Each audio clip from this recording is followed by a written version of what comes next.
Crystal Dynamics is the current developer of the Tomb Raider series, and while some see them as the squeaky clean saviors of the franchise, they have built a negative reputation for themselves for their long history of contempt and disrespect towards the original developer, Core Design, which I'm going to chronicle for you.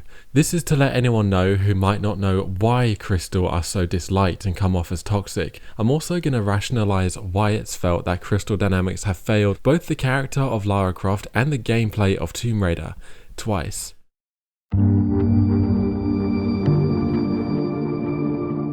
Crystal Dynamics are a US-based developer who got Tomb Raider handed to them whether they wanted it or not by then parent company Eidos in around 2004. There was a kind of a series of emotions that we went through when we found out that we were going to get to make the next Tomb Raider game.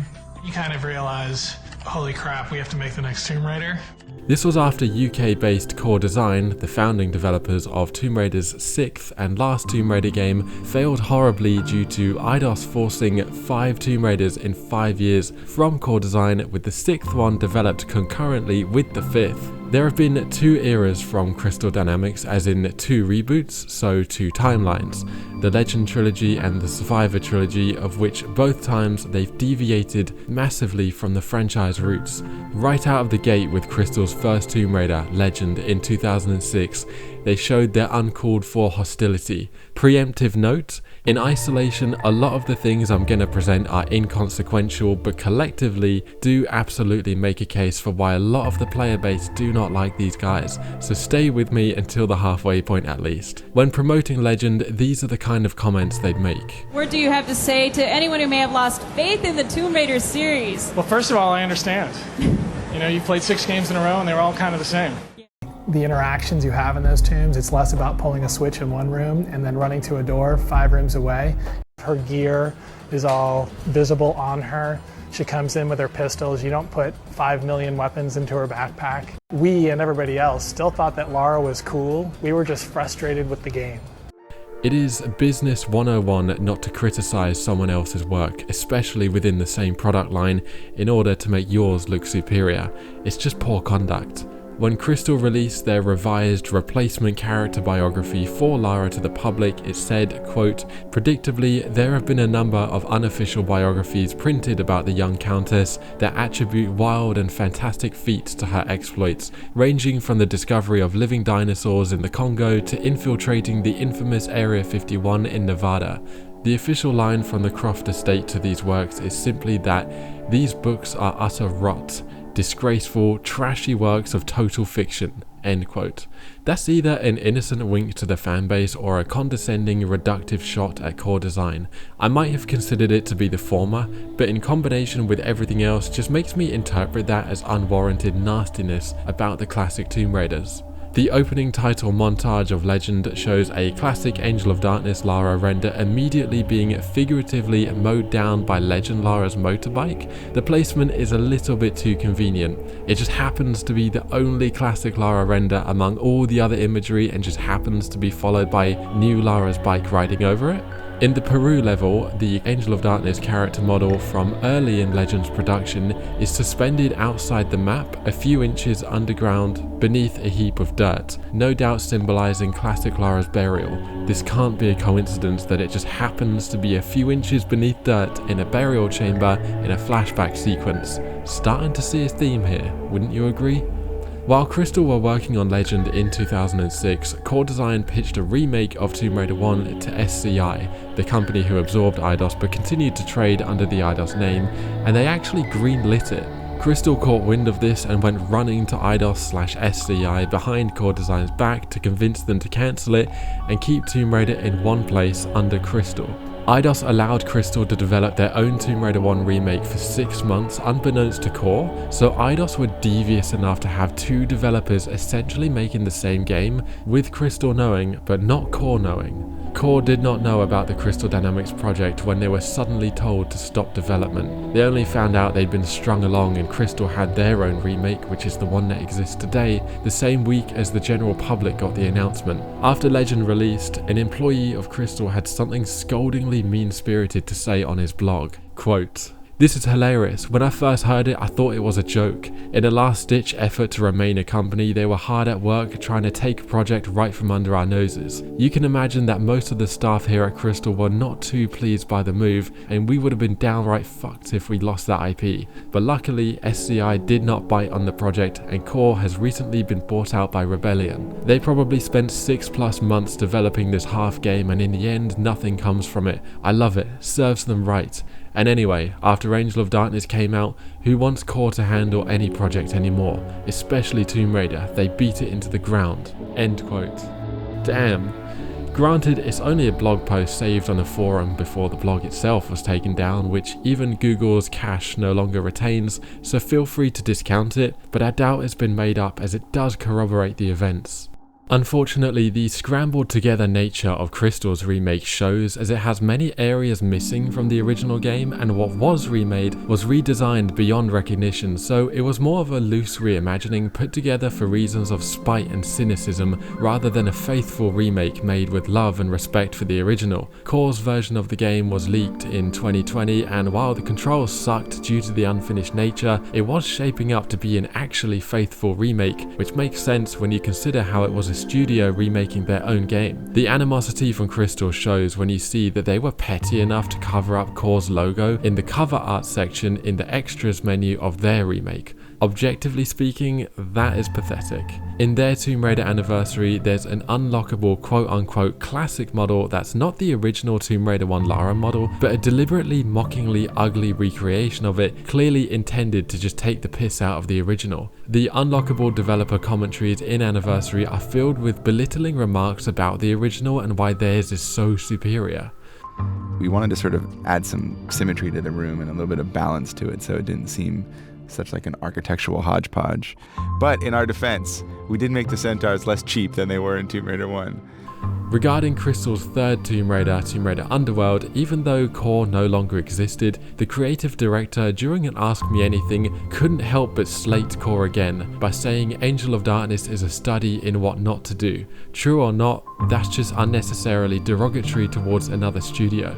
After Underworld, there was a 5-year gap until the next Tomb Raider as Eidos was purchased by Square Enix. This is when Crystal would reboot a second time with the Survivor trilogy. You'd hope the pointless disrespect and criticization of Core and the classic Tomb Raiders would be eased up on, but no, not at all. I could look past all of Crystal's bitterness if it was restricted to just the Legend trilogy days, but the weird unprovoked put-downs continued right up until today, which I'll get to. You see, companies are often cult-like when it comes to their internal bubbles which become echo chambers, and employees get wrapped up in corporate cringe and company culture easily, which makes sense when you spend so much time in one surrounding. We are all a product of our environment after all. I'm sure you've seen how companies try to suggest they're more like a family than a workplace and all that corporate BS. While it's speculative, it's not beyond question that this Californian studio has similarly culty values that have warped into arrogance. In a 2022 no-clip documentary, they praised classic Tomb Raider, but obviously they're going to turn on the PR speak for a relatively high-profile documentary.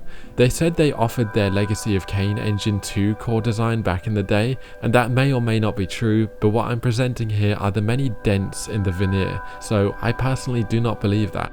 Outside of Tomb Raider, they do have a reputation for being difficult to work with. When they joined the initiative to help the Perfect Dark reboot, 34 people left the initiative because Crystal were that uncollaborative and their top-down hierarchy felt that much like a dictatorship. Regarding communicating with their fanbase, even Forbes reported on how bad Crystal are at transparency when it came to the Avengers, which is critical for live service games.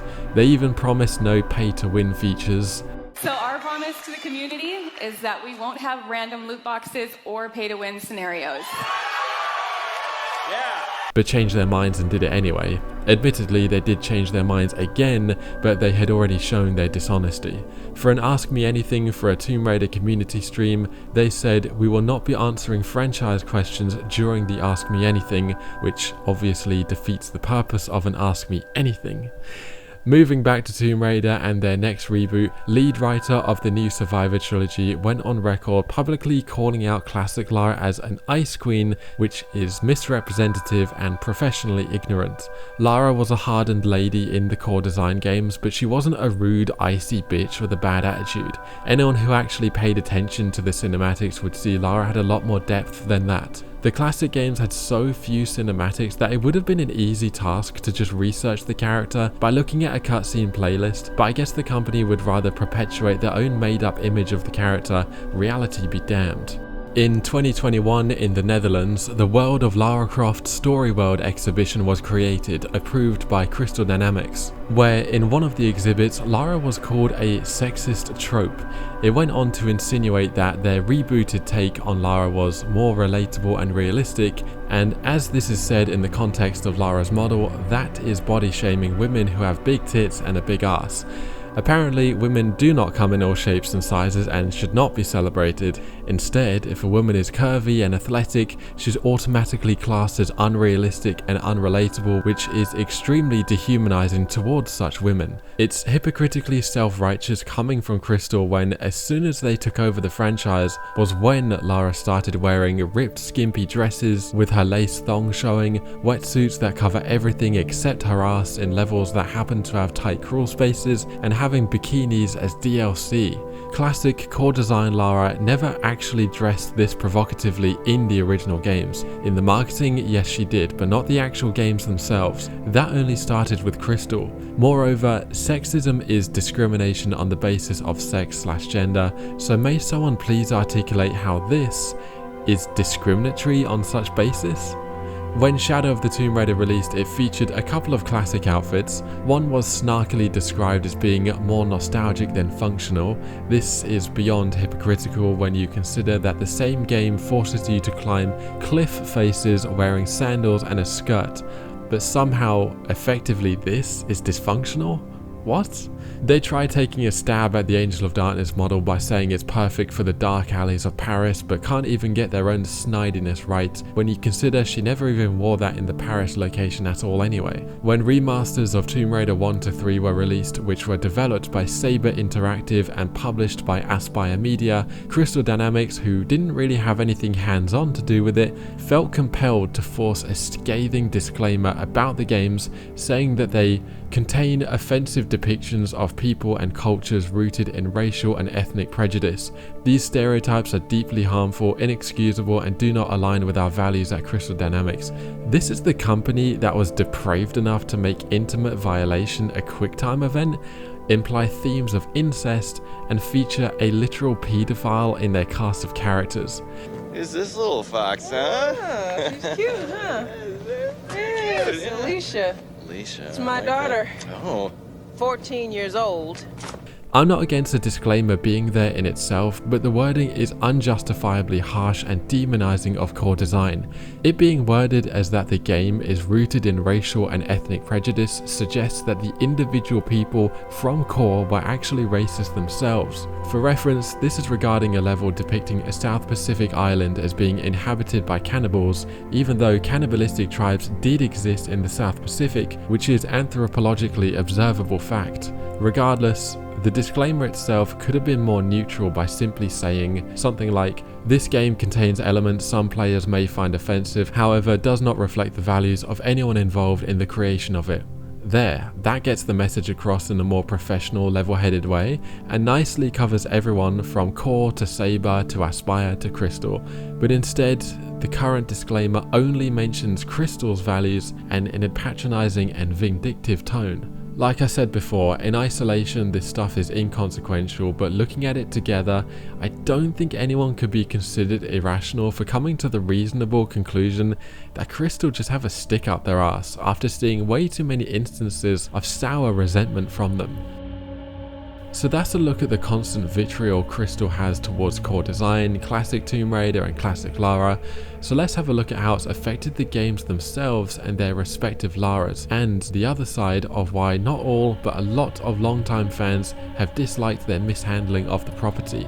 Rewinding back to the Legend trilogy, Tomb Raider Legend on the surface looked like a traditional Tomb Raider type experience, but actually it was a very dumbed down, simplified take on Tomb Raider. Legend is certainly a fun little game for what it is, but its gameplay depth was sacrificed for broader appeal. The classics had large, multi-layered, complex level design with keys, locked doors, levers and rooms that entwined together.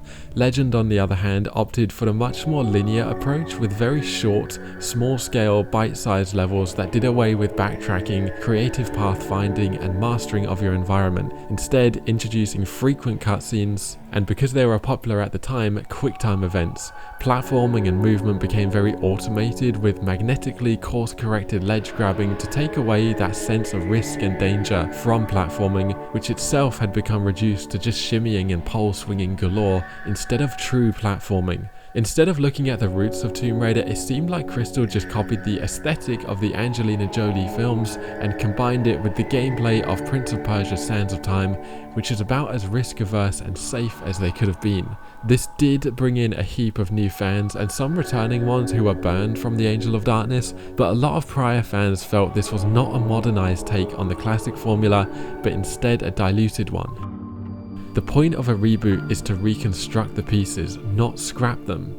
Their next game, Anniversary, took the watered-down design sensibilities of Legend and applied them to a streamlined remake of Tomb Raider 1. As discussed, this was a very different and smaller scale form of the original. There are a lot of people that love Anniversary for sure, but enough people within the fanbase found it to be an unfaithful reimagining because the simplified mechanics and design ethos of Legend carried over too strongly. Moving on to the last of the Legend reboot trilogy, Underworld, they attempted to bring in some of that core design ethos into the level complexity, but it was a half-hearted attempt. So a lot of classic fans were still not satisfied with what they had hoped to get from a Tomb Raider game, and a lot of the new fans that came on board from Legend I've seen found Underworld to be a bit too divergent from that style that they liked. So while Underworld absolutely has its fans and did try to change back the gameplay, it didn't do enough to please a lot of the old fans and just alienated a portion of the new fans. Underworld was not a success, so the temporary high that Legend took the series on plummeted again, resulting in 30 people sacked from Crystal and another identity-changing reboot planned already. As for Lara herself in this trilogy, her biography was overhauled. Originally, she was disowned by her parents for actively wanting to pursue a life of adventure after falling in love with the danger and freedom that surviving a Himalayan plane crash at age 21 exposed her to. Her parents disagreed with this lifestyle and cut her off from the family fund, so she turned to authoring travel books to attain her fame and wealth. Legend trilogy Lara, on the other hand, inherits all of it, after her parents go missing in the field as they themselves were also archaeologists, so Lara's motivations no longer were self-made in spite of her parents' disapproval, which was far more original and inspiring, and became because of her parents as she just follows in their footsteps. I personally think that's significantly less empowering than the idea of truly carving your own path after being emotionally and financially cut off. Introducing mommy-daddy parental soap opera drama into the franchise ripped straight from the first Angelina Jolie film was not well received by the people previously inspired by her self-reliance. This was an unwelcome change in motivation because she was no longer playing for sport, as classic Lara said so famously. New Lara's moment-to-moment conduct and presence was a lot softer and warmer than the hardened classic Lara we came to know and love. This Lara had a distinctly motherly voice and was all-round less threatening and intimidating. Longtime fans saw her as a massive departure. When I first played Legend, I didn't even pay attention to there being a developer change, but I still noticed something seriously different and just off about her. A lot of fans do see her as peak Lara, and I politely disagree with them, along with what really was the other side of the divide that did exist back in the day. Between all these changes in Lara and the gameplay design and the disrespect shown towards the classics is the kind of thing that created the classic versus Legend trilogy or core versus Crystal divide back then. The divide would only get more divisive with the second reboot in 2013. Crystal demonstrated again that they are industry followers, not leaders, so what design philosophy did they copy this time? Well, hashtag dark and gritty origin stories had shown to be a successful formula pioneered by Batman Begins and Casino Royale, so combining them with a semi-open world with Uncharted style combat and set pieces plus RPG mechanics was a safe bet.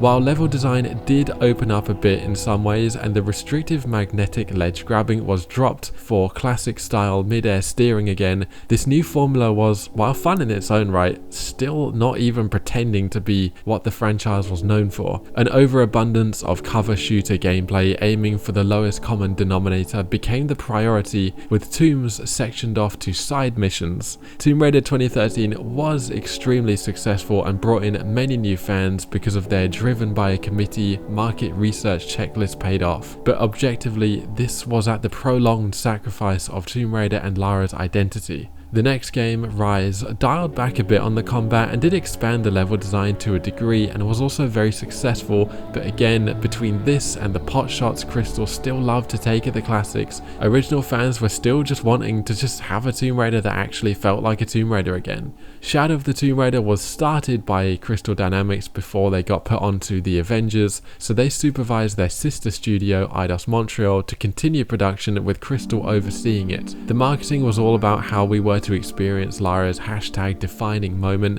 and see how she hashtag becomes the Tomb Raider, when all that happened was that she just internally accepted the death of her parents. What that has to do with tomb raiding, I don't know. Gameplay wise, it sought to, like Underworld, attempt to implement some classic level design elements, but while a lot of classic fans found it to be somewhat of a return to form, it was still a half-hearted attempt and did not satisfy all, and again, like Underworld, deviated too far from what new fans brought on by the first game in the new trilogy liked, so its reception was mixed. Once again, the peak created at the start of their trilogy dropped as the series went on another hiatus. In the case of Lara herself, the second identity change was even more drastic. I don't think too many people had a problem with her being unsure of herself and vulnerable in the context of her first dangerous expedition. The problem was mainly how, after showing some growth at the end of 2013, in Rise and Shadow she was still a constantly whiny, one-note, insufferable crybaby who once again was motivated by following in Daddy's footsteps and inheriting his name recognition instead of building her own fame and wealth from the ground up like Core's classic Lara. At the end of the 3 origin story games, Lara still conducted herself in a miserable, negative, doubtful, generally unlikable manner with no charisma or screen presence. Signature elements like the braid, backpack and twin pistols were nowhere to be seen. In fact, the studio doubled down on the mantra in a condescending way by saying, "We're not going to put her in shorts with double pistols wearing a bikini, that's not what this is." Interestingly, that can only be a dig at the Legend trilogy because, as I said, that was the first time Lara started wearing bikinis in-game. To add to the mixed reception of new Lara, and only people in the UK will care about or notice this, but Lara was acted by UK-born, US-raised Camilla Luddington, so Lara became tainted with a noticeably transatlantic accent that Camilla never bothered to fully correct, complete with, while not her fault, the dialogue using American phrases and slang that we just don't use in the United Kingdom. Sorry, they did a real number on your leg. No one in the UK would ever say that. Not gonna be able to use the elevator. The only British people that say elevator instead of lift are the kind of terminally online people that consume so much American media that they've acquired a foreign offshoot version of the English vocabulary. Any other company would love to have the built-in brand recognition which the classic iconography affords. They had a free pass, but at every turn from Legend to 2013 to the supposed end of her third origin story, Crystal adamantly didn't want that. At this point in time, the franchise is just a mess with profound identity issues. Crystal can't figure out what image it wants Tomb Raider to have. First, it was a cheap imitation of the Angelina Jolie films with Prince of Persia gameplay, then it was a wannabe dark and gritty origin story that was more of a cheap B-movie with hammy acting and cartoonish goofiness beneath the thin veil of maturity, only for them to change their minds again, backtrack on that and announce a unification of all 3 timelines. To try to unify 3 contradicting timelines and biographies into one is, frankly, bizarre, stupid, and futile. You cannot take another studio's work from another continent, reboot it twice, and at the end claim your strange little offshoots are actually part of the original piece. Reality just doesn't work that way. So the next iteration of Lara will simply just be a 4th timeline that just arbitrarily cherry picks bits and pieces from the disjointed mess of a franchise that Crystal degraded it to. They've demonstrated they have to go back to the drawing board every 3 games and keep rebranding. I think it's nonsense and that they have no idea what they're doing and are just making it up as they go along. I understand you have to evolve with the times and keep things fresh, but where do we draw the line? What is Tomb Raider's identity anymore? Like I said, when you reboot a franchise, you reset the pieces, you don't discard them, which is what Crystal gleefully did twice. Core Design made a mistake with Angel of Darkness due to being stretched thin and overworked, but because of unfortunate happenstance, Crystal got and are now still stuck developing for a franchise they likely never even wanted. Imagine inheriting a series as renowned as Tomb Raider once was and fouling its brand repeatedly. They showed a lack of understanding for what Tomb Raider and Lara Croft are and clearly resent its origins. I think they have no artistic integrity or any integrity full stop, and hope the current IP holders, Embracer Group, let another studio that actually enjoys the source material have a crack at reproducing it. Legacy of Kain fans are begging for a return of that franchise, so after Crystal fought so hard to take that IP off Studio Silicon Knights that the police had to be called during heated arguments in the studio, maybe they should just go back to that. What do you think should happen ideally if you were in control? Anyway, my name is Seth McKenzie, thank you so much for watching.